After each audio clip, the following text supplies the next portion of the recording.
In February 1978, 5 friends disappeared after attending a basketball game in California. Just days later, their car was discovered abandoned deep in the mountains. But what investigators would eventually find turned the case into one of America's most disturbing unsolved mysteries. This is the mystery of the Yuba County Five, one of America's weirdest mysteries, a case that remains unexplained to this day.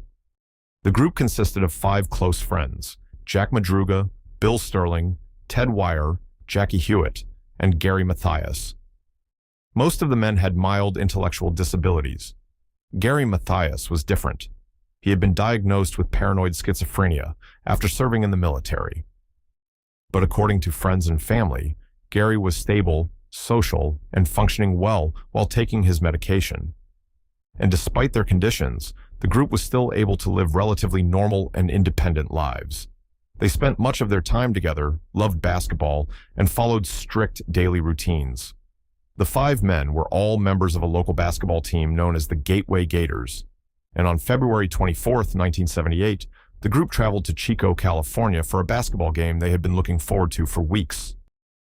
After the game, the group stopped at a small convenience store called Bear's Market, where they bought snacks, soft drinks, and chocolate milk. Store employees later confirmed that the men appeared completely normal. Nothing seemed out of place.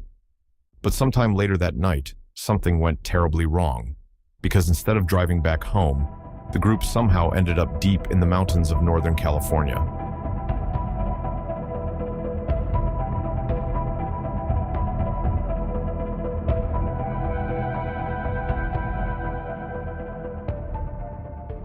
The drive back home should have been simple, but at some point during the night, the group turned away from the main highway and began driving deep into the mountains. 4 days later, Jack Madruga's car was discovered abandoned on a remote road near Plumas National Forest. The location made no sense. It was cold, isolated, covered in snow, and completely out of the way.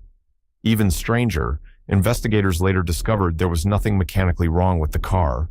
It was still working perfectly. As news of the disappearance spread, family members quickly became worried. The men had never made it home that night, and by the next morning, they had already missed their own basketball tournament, something friends and family said they had been looking forward to for weeks. For Jack Madruga's family, the discovery of the abandoned car made even less sense. According to relatives, Jack took great care of the vehicle, rarely let anyone else drive it, and would never have willingly abandoned it in the freezing mountains. Search teams soon began looking through the mountains area surrounding the abandoned car, but the conditions were difficult. The roads were isolated, temperatures were freezing, and large parts of the area were covered in snow. Days turned into weeks, and despite the huge search, there was no sign of the 5 men. As the search continued, investigators received a strange report from a man named Joseph Schoens. On the same night the 5 men disappeared, Schoens had become stranded in the snow near the area where the abandoned car would later be discovered. Alone in the mountains, surrounded by darkness, Schoens later told police that he saw lights in the distance and several figures standing nearby. At one point, he claimed he called out for help, but nobody answered. According to Schoens, the figures eventually disappeared into the darkness, leaving him alone in the freezing mountain road. To this day, nobody knows who or what he may have seen that night. Weeks passed with no answers. Snow continued to cover the mountains, making search efforts almost impossible. For months, there was still no sign of the 5 men. Then, in June of 1978, a group of motorcyclists made a disturbing discovery deep in the wilderness. Hidden in the mountains, they found an abandoned forest trailer, and inside was the body of Ted Wire. What investigators discovered inside the trailer only deepened the mystery. Ted Wire had not died immediately after the group disappeared. Based on his condition, investigators believed he had survived for weeks, possibly even months. He was found lying in a bed, covered with several blankets. But what made the discovery even stranger was what surrounded him. Inside the trailer were supplies that could have helped someone survive. There was food, there were blankets, There were matches, and yet much of it had never been used. Soon after the discovery of Ted Wire, investigators searched the surrounding area. What they found only raised more questions. The remains of Jack Madruga and Bill Sterling were discovered in the mountains nearby. A few days later, Jackie Hewitt was found as well, but Gary Mathias was nowhere to be found. The mystery didn't end there. Inside the trailer, investigators made another strange discovery. A pair of shoes belonging to Gary Mathias had been left behind. The finding immediately raised new questions. If Gary's shoes were inside the trailer, then he had almost certainly been there. And if Gary had been there, where was he now? Even stranger was Ted Wire's condition. Someone had covered him with blankets. Someone had helped him get into bed. And considering Ted's physical condition, many investigators believed he may not have survived alone for as long as he did. Yet Gary Mathias was never found. No body, no confirmed sightings, nothing. Ted Wire was the first member of the group to be found. His body was discovered inside an abandoned forest trailer, roughly 20 miles from where the car had been left behind. What made Ted's case so unusual was that investigators believed he had survived for weeks after the group disappeared. When he was found, he was lying in a bed, covered with several blankets. But despite surviving for so long, Ted eventually died from a combination of starvation and exposure to the harsh conditions. His discovery answered one question, but created many more. Following the discovery of Ted Wire, investigators continued searching the surrounding mountains. Soon, they discovered the remains of Jack Madruga and Bill Sterling. Both men were found miles away from the trailer, scattered across the wilderness. Investigators concluded that they had likely died from hypothermia after being exposed to the freezing conditions. For Jack Madruga's family, the discovery was especially difficult to understand. The abandoned car belonged to Jack. According to relatives, he took great pride in it, rarely let anyone else drive it, and would never have willingly abandoned it in the mountains. Yet somehow, he had ended up miles away from the vehicle he cared so much about. Bill Sterling was found in a different area of the mountains. Like Jack, he had been separated from the rest of the group. By this point, investigators were beginning to piece together a tragic picture.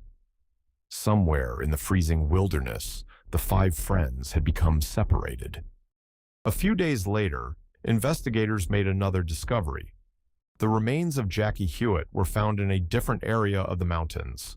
Like the others, he had died from exposure to the freezing conditions, but his location raised even more questions.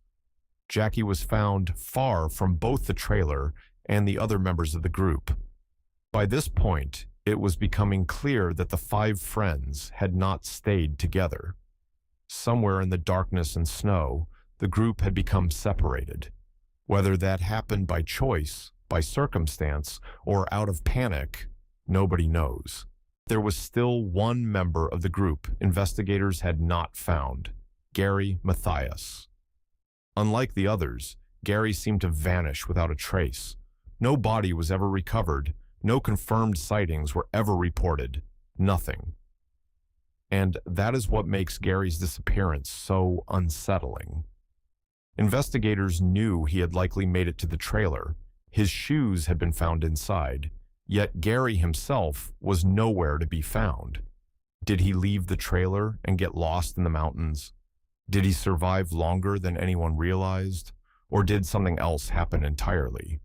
More than 40 years later, nobody knows the answer.